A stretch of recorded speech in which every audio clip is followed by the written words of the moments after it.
दिल्ली येथे सुरू असलेल्या कॉक्रोच जनता पार्टीच्या आंदोलनानं अखेर आज यश आलंय। केंद्रीय शिक्षण मंत्री धर्मेंद्र प्रधान यांनी अखेर आपल्या पदाचा राजीनामा दिलाय। ही बातमी कळल्यानंतर देशभरामध्ये आणि आंदोलकांमध्ये जल्लोष साजरा करण्यात येत आहे।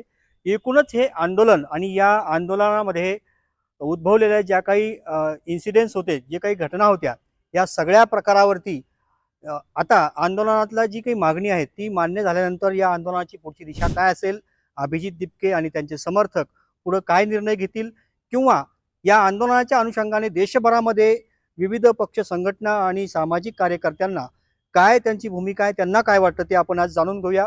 आपल्यासोबत जालन्यातील काही चळवळीतील कार्यकर्ते पदाधिकारी आहेत, आपण त्यांच्याशी चर्चा करूया। मला सांगा, आपल्यासोबत अनिल मिसाळ जी आहेत, काय वाटतं तुम्हाला आता आज धर्मेंद्र प्रधान यांनी राजीनामा दिलाय? आज जो धर्मेंद्र प्रधान यांचा राजीनामा झाला आहे, खरं तर विद्यार्थी आंदोलनाची एक मोठी जीत म्हणावं लागेल. कारण की सर्वप्रथम ज्या 22 विद्यार्थ्यांनी आत्महत्या केल्यात आणि त्यांना आम्ही ही जीत समर्पित करतो आहोत. आणि जे विद्यार्थी याच्यामध्ये प्रचंड प्राणपणाने लढले आणि त्यांनी प्रचंड हाल अपेक्षा सोसून ह्या सगळ्या सरकारचा सामना केला. सरकार प्रचंड क्रूरतेनं वागलं. त्यांनी बिलकुल ही त्यामध्ये अशी मया दाखवलेली नाही. तरी देखील विद्यार्थी त्यांच्या मागण्यांसाठी सतत ठाम राहिले. मुद्दा असा आहे की राजीनामा आता दिला जरी असला, पण बाकीचे जे काही प्रश्न आहेत विद्यार्थ्यांचे, त्याच्याकडे सरकार कशा पद्धतीने बघणार आहे, ते प्रश्न सोडवणार आहे की नाही, हा एक मुद्दा आहे. म्हणजे पुन्हा एकदा असं नव्यानं दिसून आलं की क्रांतीची जी काही मशाल आहे, हा युवकच पेटू शकतो. कारण की त्या ठिकाणी बसलेले बरेचसे जे काही कार्यकर्ते अजूनही उपोषण करतायत. म्हणजे सोनम वांगचुकपासून असेल, अभिजित दिपके असतील, आदर्श शाजी असतील, आयशी घोष असतील, हे अद्यापही त्या ठिकाणी उपोषणावर आहेत.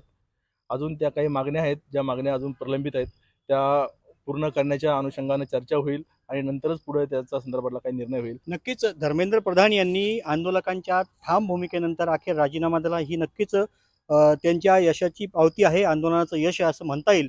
पण मला आपल्यासोबत वैजनाथजी लोंढे आहेत, त्यांना विचारायचं आहे, राजीनामा द्यायचा होता तर इतके दिवस का प्रतीक्षा केली, किंवा ही जी परिस्थिती उद्भवली ती उद्भवली नसती, हे थांबवता आलं असतं? हे थांबवता आलं असतं, परंतु पंतप्रधान नरेंद्र मोदी यांनी आणि अमित शाह यांनी या पाठीमागं पडद्याच्या मागं काय काय कामं केले आणि यामुळे हे जे आंदोलन आहे हे जास्त चिघळलं. सगळ्यात पहिले मी ह्या जे 22 विद्यार्थ्यांनी आत्महत्या केल्या आणि जी एक विद्यार्थिनी शहीद झाली पोलिसी लाठीचार्जमध्ये, त्या सगळ्या विद्यार्थ्यांना या ठिकाणी आम्ही श्रद्धांजली अर्पण करतो.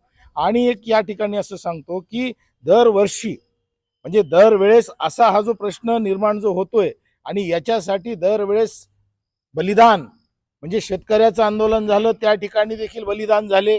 आता शेतकऱ्यांचा ट्रेड ट्रेड बिलाच्या सोबत जे ट्रेड बिल आहेत, या ट्रेड बिलासोबत जो काही करार केलेला आहे अमेरिकेसोबत, हा अत्यंत घातक या इथलच्या शेतकऱ्यांसाठी, इथलच्या शेती उत्पादनासाठी, इथलच्या अर्थव्यवस्थेसाठी आहे. मला एक सांगा, हे सर्व विद्यार्थी कुठल्या तरी शेतकऱ्यांची मुलं आहेत, कामगारांची मुलं आहेत, कष्टकऱ्यांची मुलं आहेत की ज्यांचं हा शैक्षणिक प्रश्न निर्माण झालेला आहे, हा पेपरफुटी प्रकरण निर्माण झालेला आहे.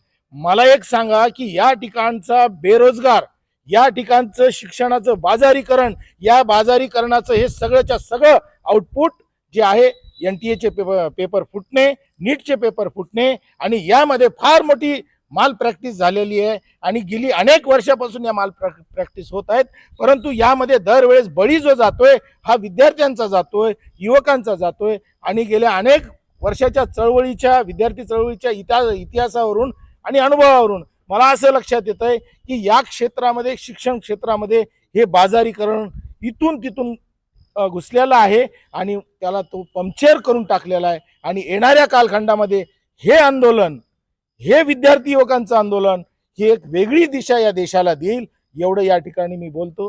पण इथं आणखी एक प्रश्न उपस्थित होतो, आता धर्मेंद्र प्रधान यांचा राजीनामा झाल्यानंतर पुढची दिशा काय, किंवा धर्मेंद्र प्रधान यांचा राजीनामा मिळाला म्हणजेच नीटच्या विद्यार्थ्यांना न्याय मिळाला असं म्हणता येईल का?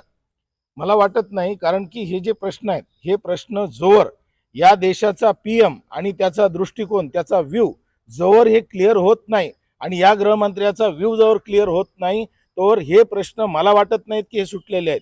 राजीनामा फक्त इतकंच या आंदोलनाचा उद्देश होता का? मुद्दा असा आहे की शिक्षण पद्धतीमध्ये सुधारणा होणं. कारण की आपण पाहतो आहोत की सगळी शिक्षण पद्धती ही खाजगी यंत्रणेकडे ट्रान्सफर केली गेली आहे. आपण जेवढ्या ज्या काही स्पर्धा परीक्षेच्या ज्या काही एक्झाम्स होतात ह्या सगळ्या कुठल्या तरी कंपनीला कॉन्ट्रॅक्ट दिलं जातं आणि त्या माध्यमातून त्या घेतल्या जातात. आता NTA, आता सगळ्यात पहिली मागणी अशी की NTA बरखास्त झाली पाहिजेत. कारण की हे जे काही 22 विद्यार्थी ज्यांनी आत्महत्या केल्या आहेत त्यांच्या मृत्यूला कारणीभूत NTA देखील आहे आणि शिक्षण मंत्रालय देखील आहे. म्हणून तो राजीनामा महत्त्वाचा मानला जातो. पण खाजगीकरणाचा जो विषय आहे हा विषय जोपर्यंत निकाली लागणार नाही, खाजगीकरणावर जोपर्यंत अंकुश बसवला जाणार नाही, तोपर्यंत विद्यार्थ्यांचे प्रश्न हे कायम असणार आहेत. नक्कीच तर आपण या आंदोलकांच्या चळवळीतल्या व्यक्तींच्या प्रतिक्रिया ऐकल्या. आज या आंदोलनाला यश आल्याचं प्रथमदर्शनी तरी दिसतंय. परंतु यासोबतच शैक्षणिक सुविधांची देखील गरज या मान्यवरांनी व्यक्त केली आहे. उदय डिजिटल न्यूजसाठी जालन्यावरून विनोद काळे. उदय डिजिटल न्यूज, प्रत्येक खबर, प्रत्येक सत्य.